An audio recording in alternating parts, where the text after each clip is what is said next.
There's two key ways to get abs to show. One, obviously in the kitchen, cutting body fat percentage. The easier of the two ways, if you're not able to consistently keep up with the diet, is through hypertrophy. So today we're working on that one thing, ab hypertrophy. Let's hit it.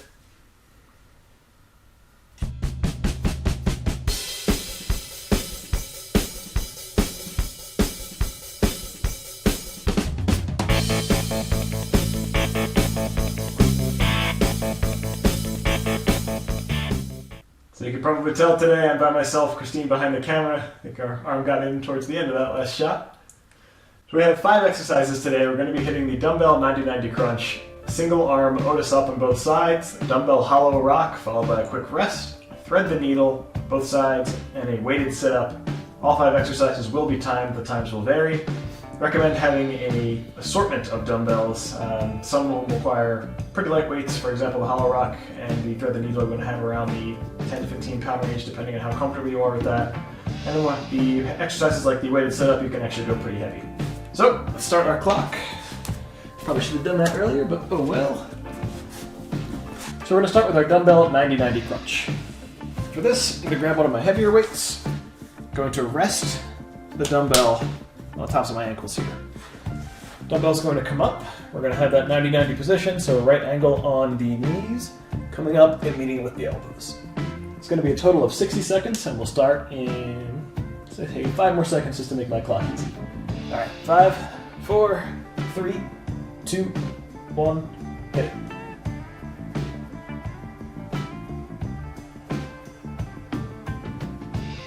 So what we're doing here, aside from getting the work of the upper abs with the crunch, is we're also engaging the lower abs by maintaining that 90-degree position and holding the weight in place. And also the wiggling around from the motion itself and stabilizing that makes it pretty tough. So we're over halfway now. And if you need to, take a rest, lower it down to the floor. Don't rest with the thing up in the air. As soon as you're able to, come back up and finish out for the last 15 seconds. Make sure you're breathing all the way through. It's getting tough, but last 5, 2, 1, down. Wiping out by the end, but that's why this is hypertrophy work. It's not easy. You go till about failure, so that's exactly where you want to be. All right, up next we have our single arm Otis Up. Probably gonna go light on this one. Move my other weights out of the way. So this is a 1 arm at a time exercise. What we'll be doing is having our legs flat out in front of us. One arm, I'm gonna start with my right, is gonna be straight up overhead the entire time. Try not to lock out your elbow, just keep it a nice light bend. We'll be going straight up and straight down. 30 seconds per side, so pace yourself here. Try and get the same rep count you do with your right on your left, so keep count, but it is a timed exercise. We'll get going here in 5 seconds. 4, 3, 2, hit it for 30. So typically I like to keep my legs straight with this. If you need to, you can bend them. What I don't want you doing is trying to throw them up and doing a pseudo V up here. Your left arm can be on the ground as long as it's not tempted to push out. I keep mine just kind of on my chest as a simplicity's sake, keep it out of the way. Halfway done. Keep that arm straight. You should be in the same plane throughout the exercise. 5, 4, 3, 2, done. All right, quickly into the left arm or the opposite hand. Going in 5, 4, 3, 2, hit it. Now you might be a little bit fatigued already from the first side, but that's all right. Remember, this is hypertrophy work, so we're pushing past failure. So the fact that you're tired is okay so long as your form is maintained.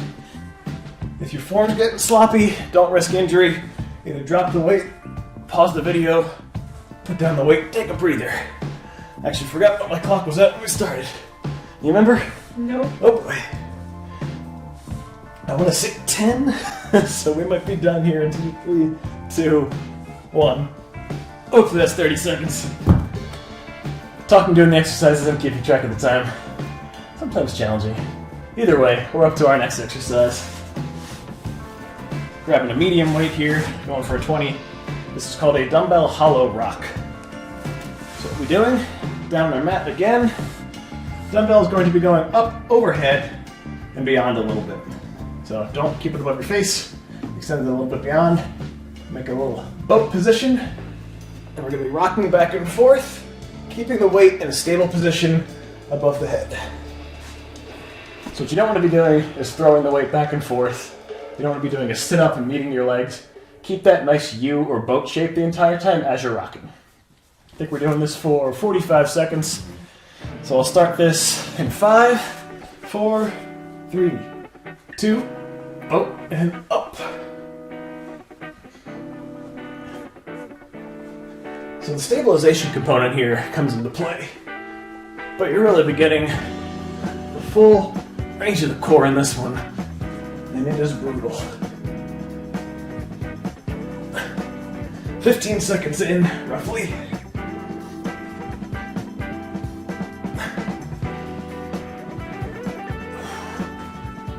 You can tell from my breathing this is not an easy one. 10 seconds to go, I think. Yeah.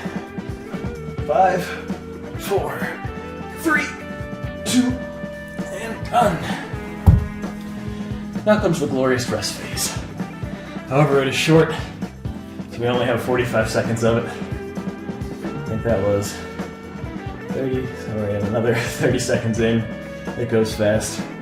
Whatever you're doing for your rest, make sure you're not tightening the abs. If you want to, lay all the way back, fan out.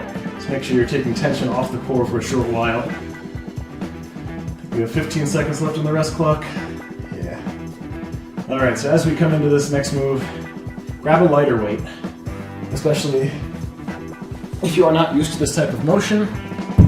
Even if you think you can go heavy, truly recommend grabbing something light, 5, 10, and 8. Don't go any heavier than a 15, no matter what level you're at. It's going to be risky for your shoulders. Alright, so now that the rest clock is done, just face this way, don't go too far. We do what's called thread the needle. You've seen this before without weights. You go up, thread the needle through. Do the same thing, Sphinx. Go up, thread the needle through, except this time we're holding the weight on the threading arm. So we'll be doing each side for 30 seconds. Starting in, let's say 3, 2, 1. So right arm goes up, threads through, comes back up. This is a great rotational or oblique exercise. Notice that we're kind of holding Sphinx or plank the duration of this. We're halfway through.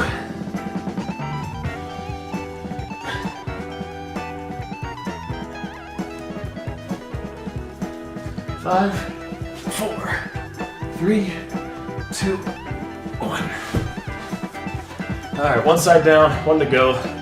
I feel that exclusively on my left side. So yeah, have to balance that out obviously. This is a great oblique burner. We'll get going here with our next 30 seconds in 5, 4, 3, 2, 1, and Sphinx up to the left. Carry through. So make sure you're being mindful of how your shoulders feel with this.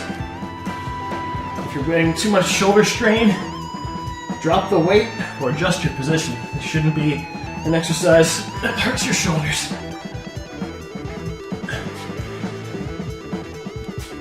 I think we're at 5, 4, 3, 2, 1. Let's see if I made the time correct on that one. I'm thinking so. So the next one, in terms of simplicity, is the easiest one to conceptualize. The weighted sit-up. Grab something heavy here. If you have a weight plate, it could be a little bit easier to manage that. But anything will work here. What I'm going to do is actually use 2 dumbbells, 30 each for a total of 60 pounds. If you're using 2, you can keep them perpendicular to yourself. If you're using one, try and have it above you, rested in both hands. Alright, so we'll be doing this for, I think, 45 seconds. So we'll get going here in another 10, just to give us a quick break. Adjust yourself however you need. Ready in 5, 4, 3, 2, 1, hit it.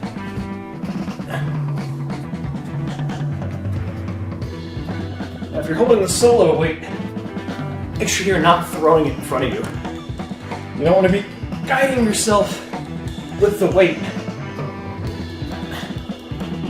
The weight should be pushing back on you. And if you have the 2 here, your arms are getting tired, you can cup them out in front. Again, just make sure that you're not throwing the weight or leading with the weight. I think we have 15 seconds left. Keep pushing through.